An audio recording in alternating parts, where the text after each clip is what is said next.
Okay, so this unit in Science 20 is, it sounds kind of morbid almost, because it's all about collisions and crashes. And the idea of like how automobiles are either going to brake and stop, or in our last topic, we're going to talk about what happens when things crash into each other. So it is kind of almost a bit of a morbid section for it to be on collisions and bashing into each other. But that's basically the math we want you to learn. As I said to you guys as we went over our quiz, a good chunk of this section is basically I'm going to teach you new formulas, and you have to be able to do the math behind them. So I'd say on that list right now, if you have your formulas in front of you, about the first 4 or 5 of them we've already learned, and there's a little bit of a gap where we didn't learn a few, and there's a few more a little bit later down. We're going to add to this list today. So like if you have your formula books nearby, maybe just turn to the page with formulas on them. Here, I'll get mine here. Does everybody have one of these, by the way? You don't? Here. You take mine, then I'll have to just memorize it. Yeah. I wonder if they have an extra one.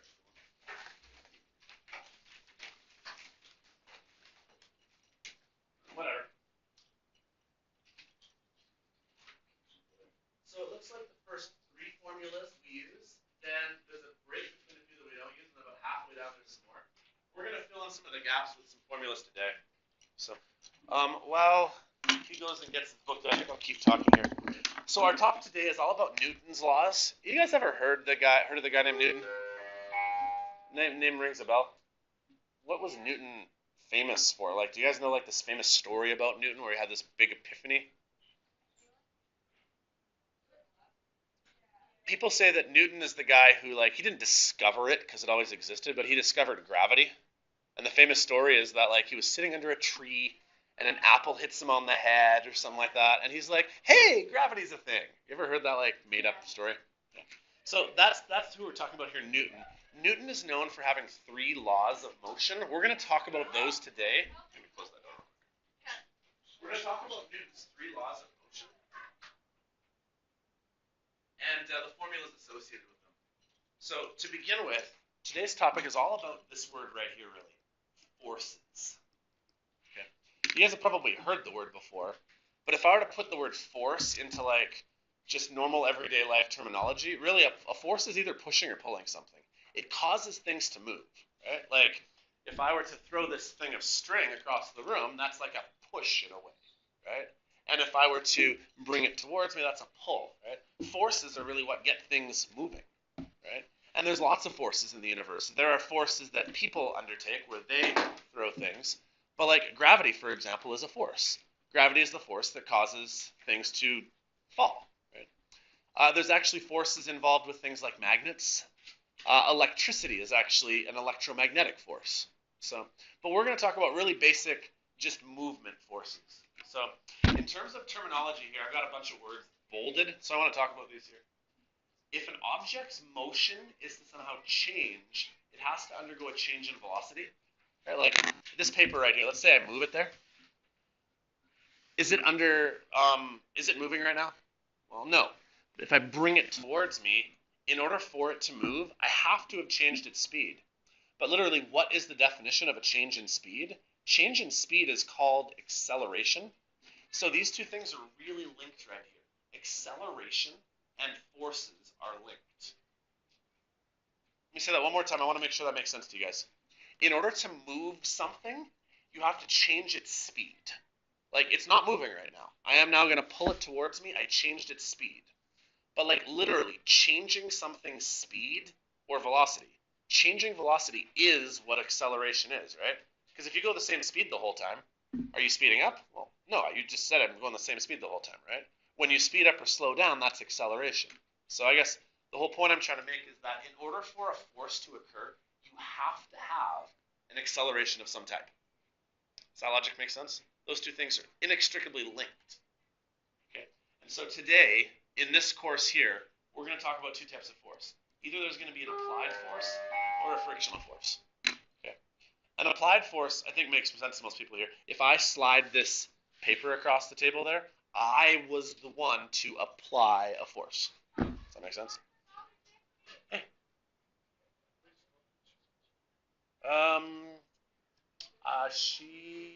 She wrote down she left the building, actually. I have to mark her as away because I don't actually have her form. She was supposed to be here, but I guess she's absent. Okay. Yeah, maybe she wrote out the wrong thing then if she's here. Tegan and Chelsea, I have their forms, so they're supposed to be able to leave, but Grace should. Okay. Where was I? Okay, does it make sense that an applied force is like me throwing something? Okay. It doesn't have to necessarily be me doing something though. Think back to your car, because really this whole unit is based around vehicular stuff. If I press the gas on my car, it applies a force on my car so that I go forward. Why do I stop though? Friction. And it can happen in a few ways. Okay, let's say that you hit the gas and you're going along for a little while there, and you just take your foot off the gas. You're eventually going to come to a stop, right? And one of the reasons why you eventually come to a stop is that there's friction due to like wind resistance, and there's friction between the tires and the road. But like slowly but surely, you will stop. If I use the pretend card, I kind of go with it here. Here's me giving it an applied force. It's gonna eventually stop. Why did it stop? Friction. Okay? One thing you guys need to know is that the applied force and the friction force, they usually go the opposite ways of each other. If I push it this way, friction tries to slow it down the other way. Even when you're braking, you guys know how brakes work in a vehicle a little bit, right? Like there's a brake pad that basically like tries to like put pressure so that then the wheel can't spin anymore. That's basically the concept, whether you have like a pad or a disc of something. These are some words I want to talk about as we go along. There's actually two different forms of friction. They actually have a bit of a difference. One is called static friction, and one is called kinetic friction. And Hannah Poppenroth, please come to the office. Grace and Hannah, please come to the office. You ever need to like say push a car out of a ditch or something like that? It's really hard to get it going at first, but once you get it moving, it's not quite so bad. You guys know the kind of scenario I'm talking about, where like you have to like, okay, now that it moves, it's better. That's the difference between static and kinetic friction. Static friction is the amount of friction you have when something is not moving, and it's usually very hard to overcome that if it's like a really heavy, big object.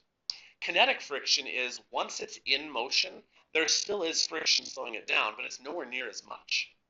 You guys know what I'm talking about here with the whole like trying to get an object moving? Like once you break that like initial barrier, now it's easier to move. So if I ever use these words, this is something where they're not moving, and this is something where they are moving. Do you guys know why friction even works? Like what the mechanism behind it? You guys ever watched Magic School Bus? Okay. Imagine that I could take you on the Magic School Bus, and we could like zoom in, like super zoomed in, like tiny. This is what stuff would look like. Even though you have two surfaces, that like this paper right here and this table, you would say that they're pretty smooth. That's really not the case. If we were to zoom in super duper close, it does not actually look like this. It looks probably something more like this. We have like little rough edges everywhere.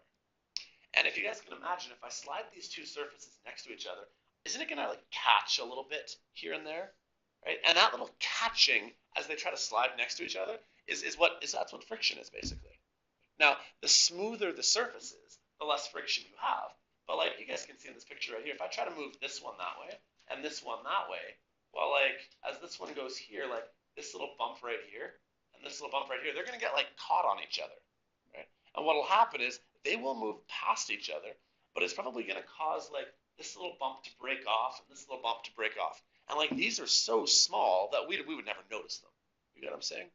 And that's one of the reasons why, like, if you work in like a wood shop or a metal shop, sanding takes an object from being very rough to being very smooth. If that makes sense, because you're breaking away all of these like little edges. So that's really what friction is.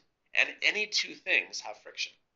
So even the car, as it's driving, you know how the wheels are going to be touching the ground as they roll? Well, that's going to have friction. And as the bearings turn around in circles, that's going to add friction. And as the air hits the car, that gives friction as well, right? So I think you guys get what I'm talking about. I'm going to move on. Tires are a good example, by the way, to talk about how much friction you want. If you are, say, driving in the winter, you guys ever seen like tires with chains on them? By adding more grip, you get more friction. These big tractor tires would be excellent for trying to get you stuck out of like a whole bunch of mud. I'm saying here? But like one of the issues is it might give you too much grip to go fast, which is why like a race car tire might look more like this, where there's really no grip on it at all, because you know all these little bumps right here, all those little like uneven edges, it does slow you down a little bit. Does that make sense? So like a race car tire, like a true like NASCAR tire might actually be quite smooth in comparison to like a big tractor tire. Just different purposes, right? Okay, so here's our first thought here. I need you guys to know Newton's 3 laws. Here's the first one. Newton's first law is the law known as inertia. Has anyone ever heard that word before, inertia? Heard it before? It's actually on the... Okay, it's actually on the old Bill Nye videos. You ever watch those Bill Nye videos? It would say, like, one of the lines on there is, inertia is a property of matter. Maybe you've heard that before. But you don't know what it is. Okay, here's inertia. You guys ever seen the little picture I've seen there with like the tablecloth trick where you like pull the tablecloth underneath? That's actually a good example of inertia. Basically, in people words, here's what it means. Stuff that is stationary wants to stay stationary. Stuff that is moving wants to stay moving. Okay? However, those two things don't happen, often due to like a push or a pull, but they have a natural tendency to stay at rest. See how all like the dishes that are on the table? The dishes on the table were probably at rest. Well, if you can pull the tablecloth up so fast, then those things should actually stay at rest and not be moving. Does that make sense? That's inertia. Basically,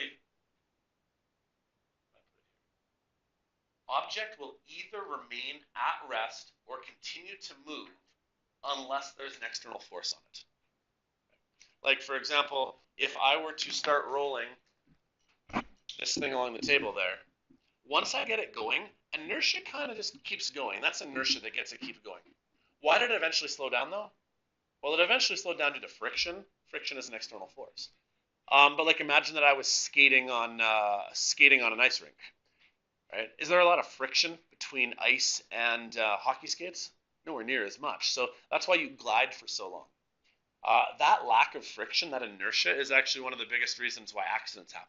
Because if someone's trying to, like, say, step on their brakes, but they're on pure ice, hopefully you haven't had this happen before to you, but, like, if you're in a car that's skidding on ice, your brakes are locked, but the car keeps going forward. Anybody ever had that happen before, or even a little bit? That's due to inertia. Once you're in motion, your car wants to stay in motion. I got some photos to help kind of illustrate this here. This is the first one here. You can just kind of write down what we talk about here. How does this picture illustrate Newton's first law? Well, basically the idea is once a car gets moving, it's hard to slow it down again. Right? Can you slow it down? Well, yeah, you use brakes and friction, but once a car gets moving, it kind of wants to keep going, right?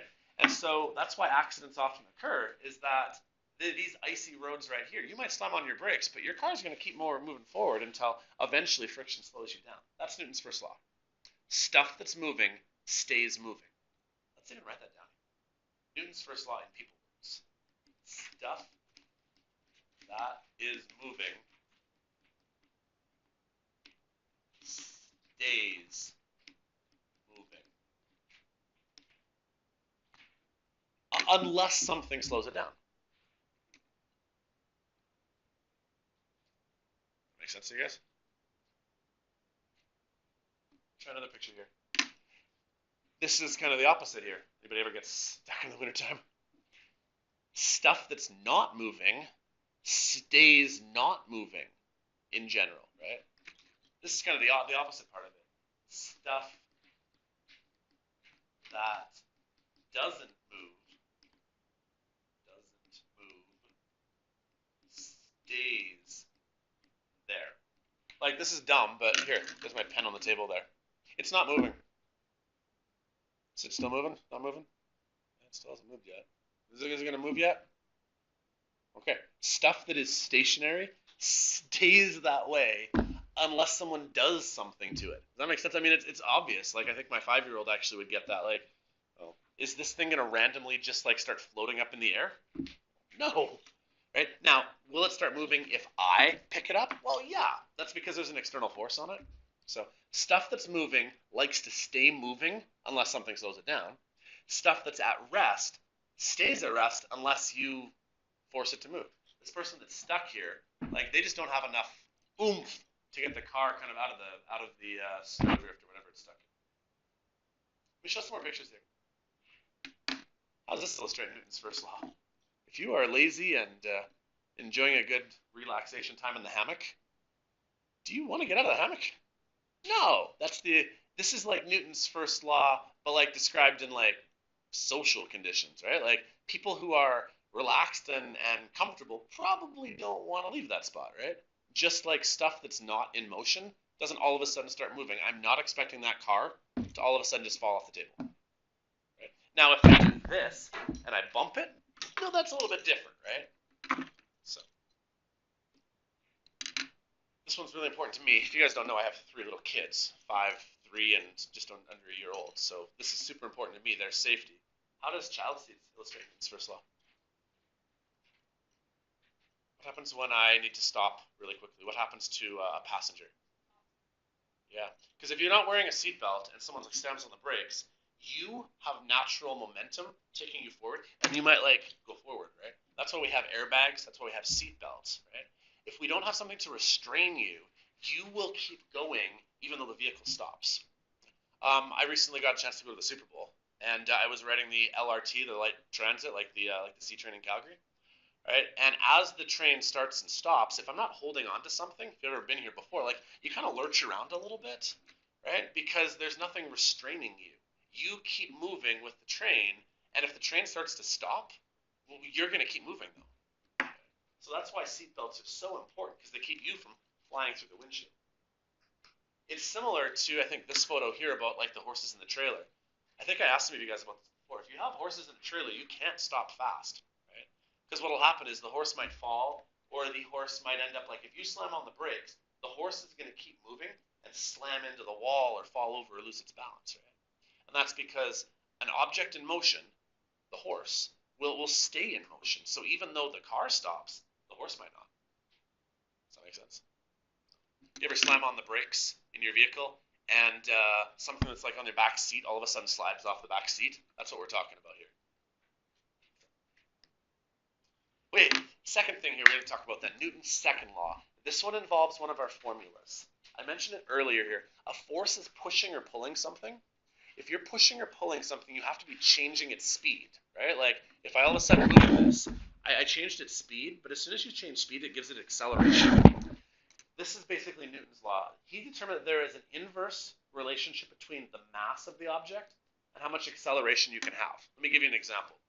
Let's say that my car gets stuck, and I find 3 buddies, and the 3 friends and I, we push the car out of the ditch.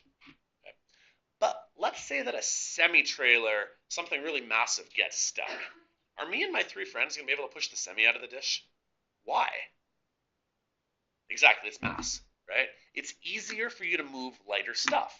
It's not a problem at all for me to throw this thing. But if you ask me to throw, like here's a good example. You guys know a volleyball. Do you guys know what a medicine ball is? Those things are stinking heavy, right? Could you hit a medicine ball the same way a volleyball? Not even close, right? Yeah, exactly. Now, you can still use the same amount of force, right? Like, you are as strong as you always are. But yeah, you'd break your arm because the amount of mass there is changes. So mass and acceleration are kind of linked to each other. The heavier it is, the harder it is for you to move it.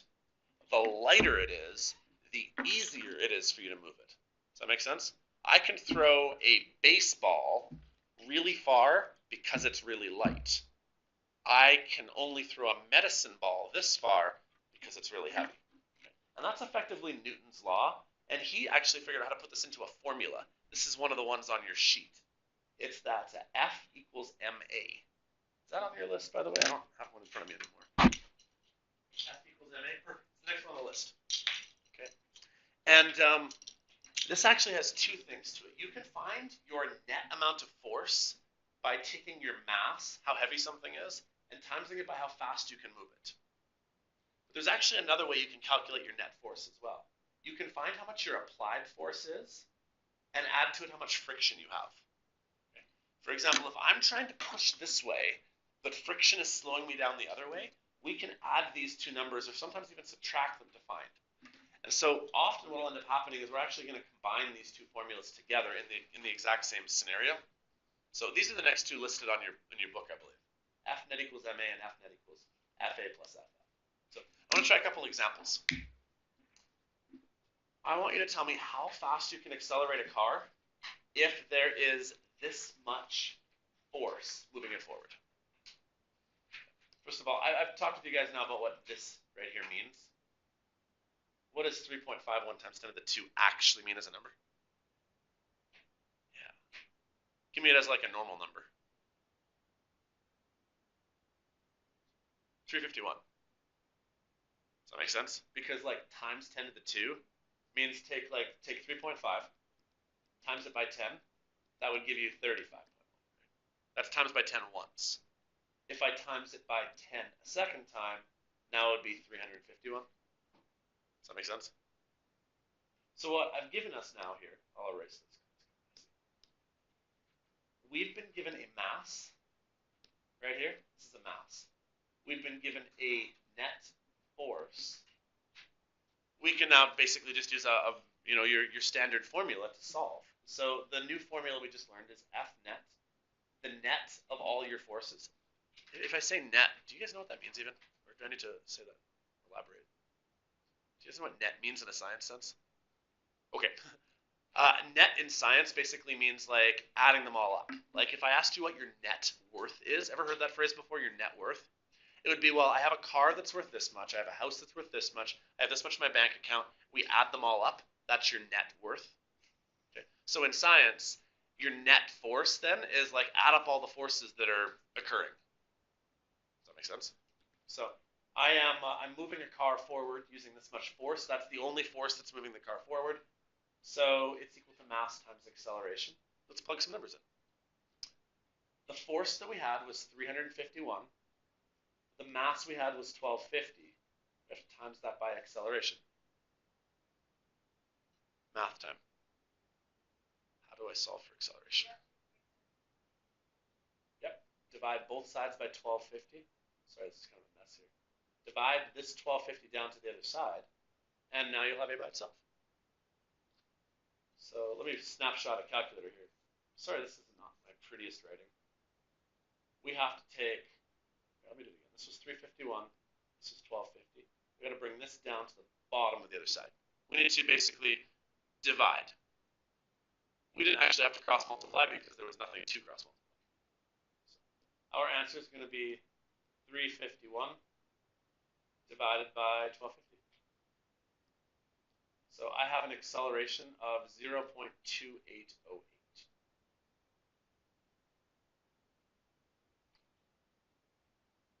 Units for this, by the way, are meters per second with a squared sign afterwards. That's the units we use for meters for acceleration. You guys think you can do that? Okay, because I want to add on a twist now. The next question down below is the exact same question, but I added one little thing in there. I said, well, what happens if you're driving your car? But like when you're driving your car eventually will slow down, right? Why does your car slow down? Well, air resistance and friction, right? Like once you set your car at 100 kilometers an hour, if you take your foot off the gas, you'll eventually slow down. You know what I mean? But if you put on cruise control will give it just enough extra gas to make up for like the air resistance you have. So let's say that you have 62 newtons of air resistance. How does that change this question? Well, it means you have to do two things first. First, we have to find our F net. Remember how F net was equal to force applied plus the force of friction? Remember that other formula that I showed you there? Okay. Well, if our car is applying a force of, if our car is applying 351 newtons of force, because that's how much the car is able to push with, I need to add or subtract 62 newtons. Now, I know the formula is written with an add sign, but does it make sense to you guys that you actually need to subtract? Here's the reason why, is that although the car is getting pushed forward, friction is like slowing it down the other way. Okay, so I know that there's a plus sign written in this formula, But the plus sign is kind of, it implies that like, it could be like plus like negative 62 in a way. Because what ends up happening is friction slows you down. Does that logic make sense? So how much actual net force do we have if friction is slowing you down? Well, 351 minus 62 means you only actually get a net force of 289. Imagine arm wrestling. I'm trying to arm wrestle somebody, and I'm going to force it this way. But the guy I'm going against is trying to force my arm this way. Are we pushing against each other? Well, yeah. The net then would be, well, who wins, right? And so the person who wins is if I can push with 300, but my friend pushes with 301, he's going to eventually beat me.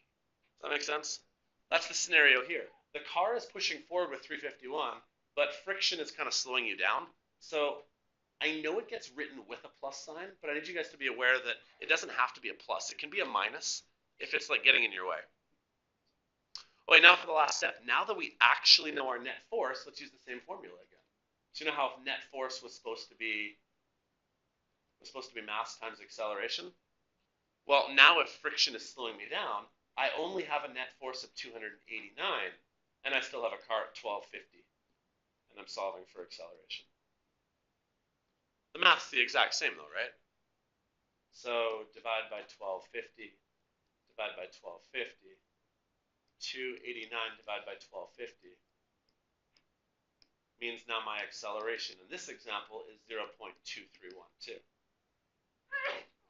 Isn't it? Which one was able to accelerate faster? Well, the second one, right? Why can the second one accelerate faster? Because there's not something in its way. You know what I mean? Like, if there's a lot of friction in your way preventing you from moving, then you won't be able to go as fast. Right?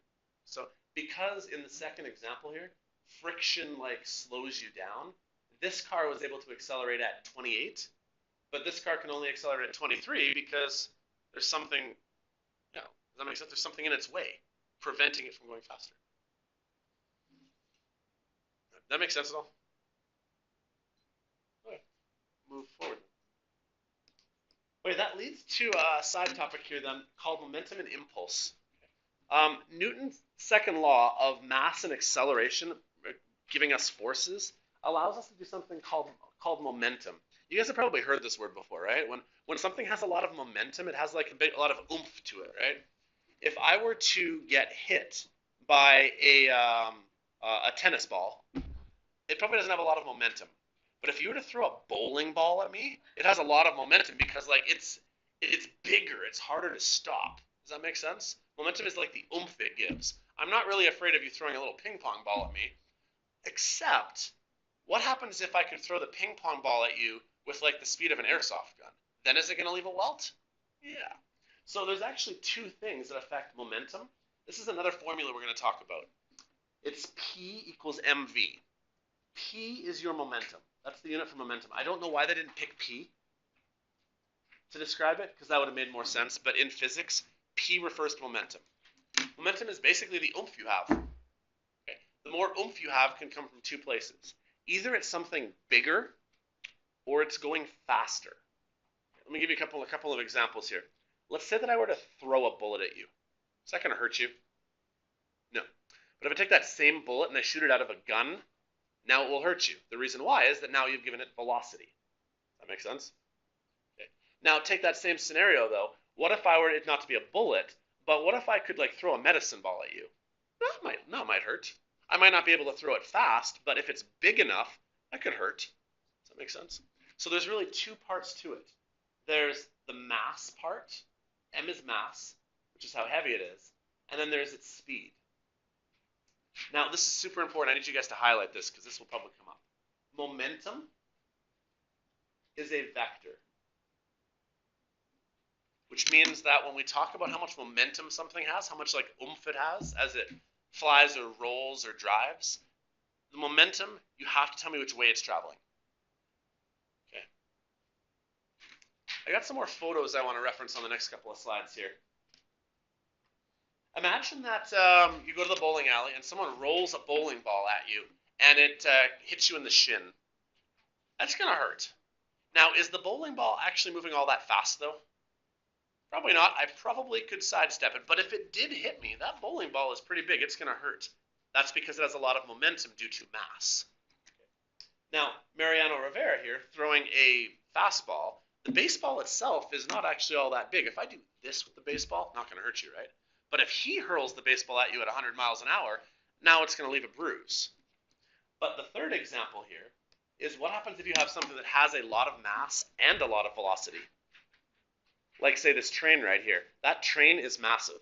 And if the train is going 100 kilometers an hour, its destructive power due to its momentum is catastrophic, right? I don't actually know whether this photo is real. I found it online somewhere, but like, that car is like, yeah, right? So this is why this is super important when it comes to automobile collisions, is that when we're talking about things moving at high speeds and high masses, that's why car crashes are so devastating, right? If the cars that we drove weren't going so fast, it wouldn't be such a problem, but we wouldn't get there as fast. So if the cars that we drove weren't so big and heavy, it wouldn't be a problem. But unfortunately, in order to build a car, there's a lot of pieces to them. You know what I'm saying? So anyways, what I want to show you now is how to use the momentum formula. And the momentum formula, yeah. Can I talk about this real quick here before I get to momentum? You guys ever seen these things before? I grew up in BC. They're called runaway lanes. Anybody ever seen them before? Okay. What are they for? You guys know? Yeah, what happens if a truck is going down like a big incline and its brakes fail? Well, the truck is going to keep going and going and going faster and faster and faster. And when will the truck eventually stop? When it hits something and crashes, right? But if they put these runway lanes here, as the truck goes like out of control down here, if it needs to, it can then veer and go like up this lane right here, and that's a way for it to slow down in case its brakes stop working. Does that make sense? So, because the reason why is that when you have a lot of momentum, it's really dangerous. Right? I do not want to get hit by a runaway truck. Okay, often what we'll do then is we're going to combine that momentum formula with a different formula, and we're actually going to merge things together, and this is a third formula we need to talk about here, but I don't think they write it in this way on your data sheet. I'm going to look here real quick. No, they don't. They write it kind of similar here. Okay. If you guys have your sheets in front of you, this is known as an impulse. Okay. You know how I've been talking about how like something's going to hit you? Okay. When a car runs into you, or when you get hit by a softball, or when you get hit by a bowling ball, when that thing hits you, it creates what's called an impulse. And the impulse basically is a force. Okay. What we can do then is we can either say that impulse happens because of one of two things. Either impulse happens because something with mass changes its velocity. Usually the reason why it changes its velocity is because it runs into you, and then it stops, but it hurts you in the process, right? Like, I throw something at you, it has a mass, and it's now changed its velocity because it hits you and bounces off of you. Another way of looking at impulse, though, is through this side of the equation, F and delta T. F is how much force it impacts on you. So like when I throw something at you, it's going to hit you with some force. And then T is how long the time takes for the collision to occur. Either one of these two things is known as an impulse. And often impulse is known as delta P, which is a change in momentum. These are all formulas that are like at some point they're on your data sheet. The one that it gives you there, though, I believe looks like this. F equals M VF minus VI over delta T. This is the one that I believe that's on your sheet. And I want to explain how this formula came to be.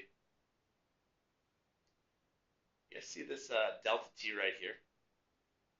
What they did in the formula on your formula sheet is they brought the delta T down to the bottom of a fraction over here. And then right here where there's delta V, you know how delta V is like a change in velocity? Change in velocity is final minus initial. So this is the formula you actually get on your sheet. Okay. Long story short, let's try some practice examples with this now. So let's try a few now. Honestly, this is the exact same as what we've always been doing. You just have to figure out which formula to use. So I would like for you guys to figure out the momentum of a car if I give you these two numbers here. So let's start here. 1,000 kilograms. What like letter would be associated with 1,000 kilograms? Mass. So M. Yeah. And then this number here is in kilometers per hour. That's velocity. But I should change it though, right? I just put it in meters per second. So what's the math again? 10 times 1,000 divided by 3,600. Too many zeros. All right, so this is actually 2.77 repeating. And this is my velocity. So I'm asking you for momentum. Do you guys remember what the unit of momentum is? What letter we use? Okay, so dig through your formula sheet. Find me a formula that involves P, M, and V, and that's it. Hopefully you can find this one. It looks like this. P equals M times V. Can you find that one on your sheet? What is momentum? Well, momentum is like how much oomph something has. How do you give it oomph? Well, either it goes fast or it's big. Or both, maybe. So all we have to do now to find momentum is to take 1,000 and times it by 2.77 repeating. I can do that without a calculator. That's 2777. It would not hurt to write this next part down. The units of momentum are kind of funky. You don't need to stress over this, but the units are kilograms, meters over seconds. That's the units for momentum. We don't have like a fancy special, guess. We don't really have like some sort of special unit for it, like a Newton or a joule or anything, if you've heard of those before. But that's momentum you have. The bigger the number, the more oomph it has. So like again, a bowling ball and a bullet can both have a lot of momentum. The bullet is really small, but because it's traveling so fast, it has momentum. And that's why they're deadly. Right? A bowling ball is bigger, not traveling quite as fast, so that's why it's maybe not as deadly. But I mean, you throw a bowling ball fast enough at somebody, you could probably crack their ribs. Yeah. That's what I got here. Yeah, 2.77 repeating. Oh, sorry, right here. This was 2.77. Right there. This one right here. No, this one is 2777. Because I times it by 1,000 now. That made sense? Anybody else have questions? Okay, let's try another one. A box is sliding across a table at 4.6 meters per second. It then gets slowed down. Determine the impulse imparted on the box. Okay. What is impulse? Impulse is something that changes momentum, usually because like it hits you or it slows it down. I want to give you an example. Like say in baseball, pitcher throws the ball. The ball would keep going unless something stopped it. Usually one of two things happens. Either the guy misses the ball entirely or doesn't swing at it, and the catcher catches it. Does that make sense? Well, in order for the ball to stop then, the catcher must have implied an impulse to stop the ball. Does that make sense? Otherwise, the ball would go all the way to the backstop, right? Or Buddy swings at the ball, hits it, and it goes the other way. Well, in that case, he's also implying an impulse because he's changing it. He's changing its momentum. Does that make sense? So you can do three things. You can either stop something's momentum, you can speed up its momentum, or you can slow down its momentum. Maybe even send it the opposite way. Right? So in this example here, I'm going to slide something across the table. Well, why is it slowing down? What causes it to slow down? Friction. Right? And friction does it causes what's called an impulse. The impulse is what slows it down. Did this pen have a whole lot of momentum? No, not really.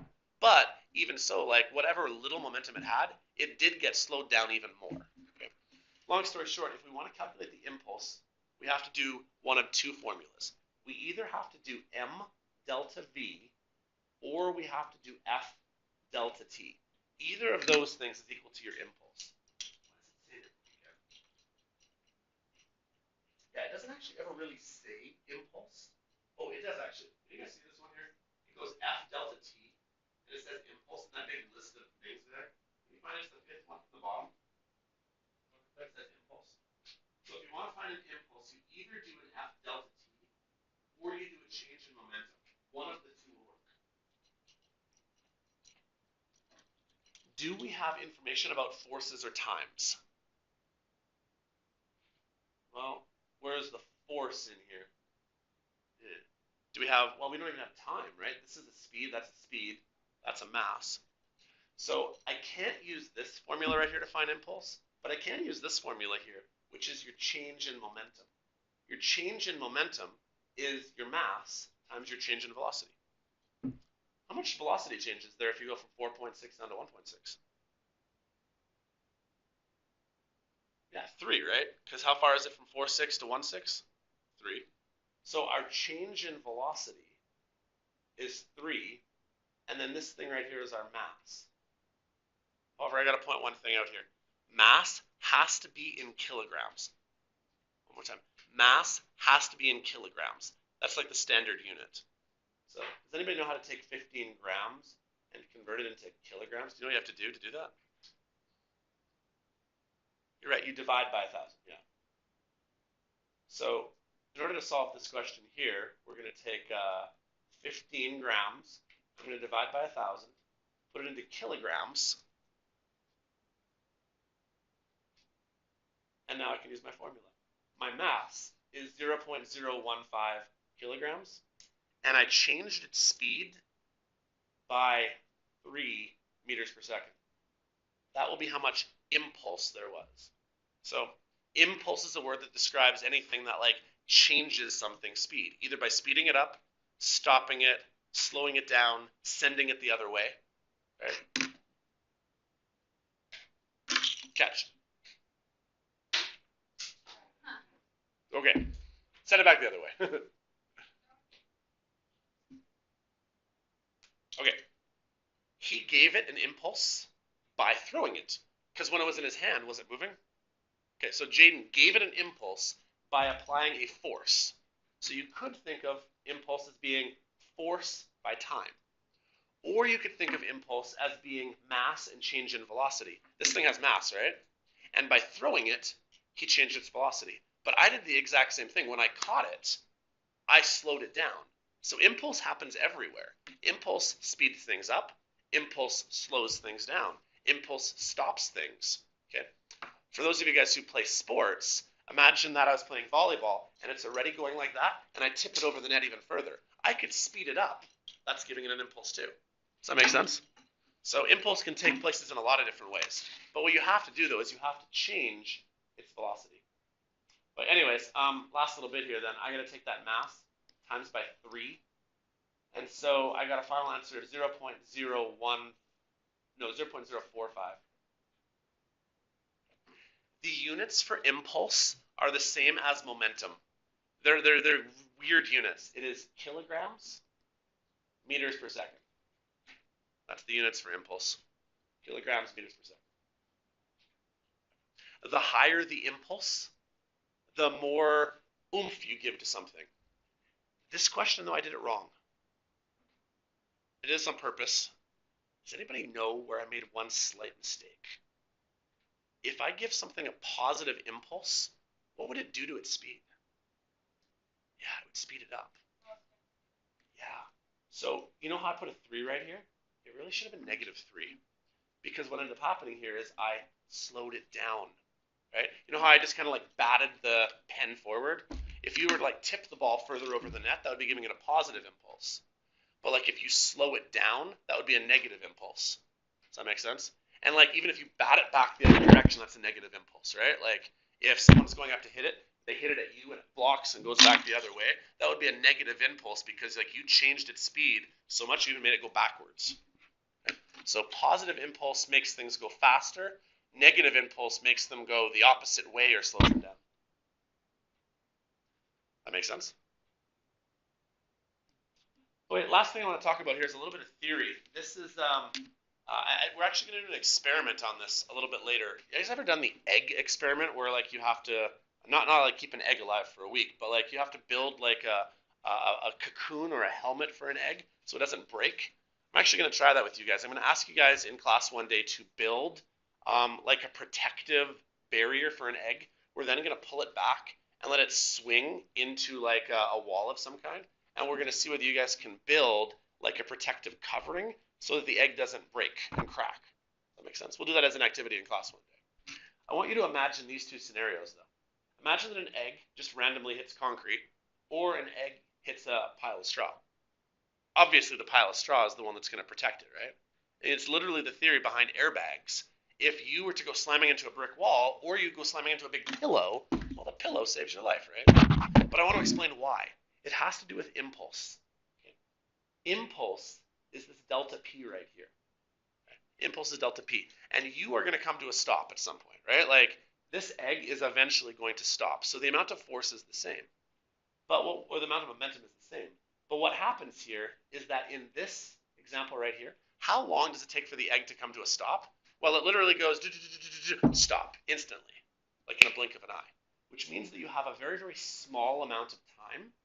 And if you have a small amount of time, it must mean that it uses a lot of force. Whereas in this example right here, imagine the egg goes softly into a bale of hay.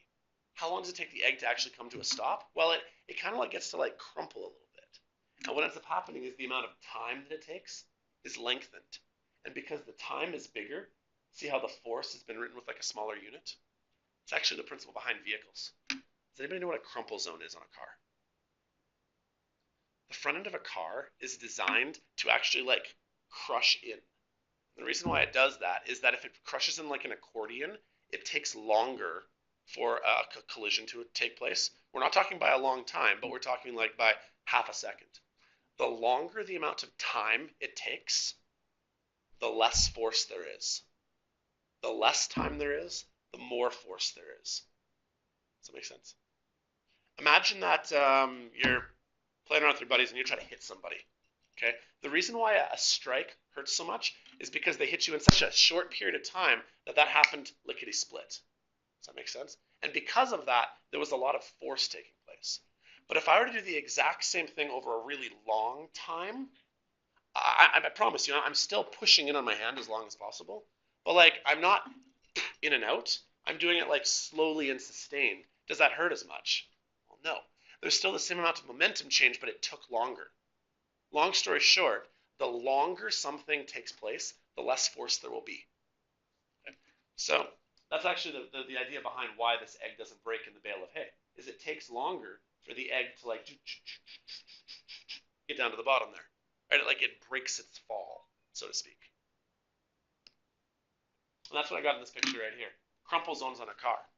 The whole front end of your car is designed to basically collapse on itself. If it didn't, and it just stayed rigid, it would take this much time for a collision to take place. But if it has to go crumple, crumple, crumple, crumple, crumple, then you hit it, what ends up happening is more time means less force.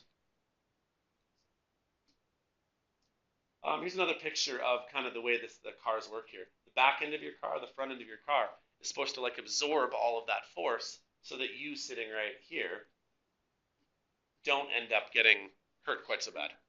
I'm not the greatest artist. Okay, I think I'm almost done. Let me try this last example, and then I just have a few more pictures, and then we'll call it a day. So let's try these examples here. I have a 75-kilogram man, and I'm sorry that this kind of goes to the morbid car accident side, but that's where our unit kind of goes. So a 70-kilogram man's in a car accident. He was going 65 kilometers an hour, and he hits a wall. So like 65 to 0, bang. Here's my question. If he has no airbag, and it takes this long for the car to hit the wall, how much force is he going to undergo? So let me write out a few numbers here. This 75 kilograms, that is so M. This number over here is hopefully a time. 65 kilometers an hour. Not just V though, VI. Because what's VF going to be? 0. Because he hits a brick wall, right? He's eventually going to stop. Now, I do got to change this into meters per second, by the way. What's my time? Okay, I think I'm going to hit by the end of the day. Was it 65 times 1,000 divided by 3,600? Okay, so it's 18.05 repeating. So I need for you guys to find me a formula that is going to find me force. So this is a more challenging formula. We need one that involves F, M, VI, VF, and T. Find a formula that involves F, 18.05 repeating. So find a formula that involves F, M, VF, VI, and T. And hopefully you guys will come across this one here. It's F equals M. And then do they write it like this? F, VF minus VI, all divided by delta T. Is that how they wrote it? Okay. I am running out of time here, so I'm going to go a little bit faster. Try to stay with me. Do we know our mass? Yeah, mass is 75. Do we know our final velocity? 0, yeah. Do we know our initial velocity? 18.05 repeating. Do we know how long this takes? 0.050. Do I need to do any algebra to get F by itself? Or can I just type everything in? Just type everything in. So, here we go. 75 bracket 0 minus 18.05 repeating.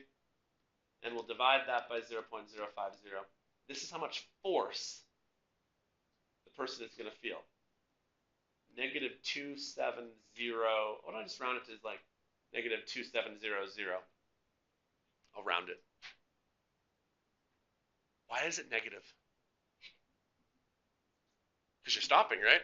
If it sped you up, it would be positive. But because the wall is stopping you, it's negative force. Do you guys know the unit for force, by the way? I don't think I've mentioned it yet.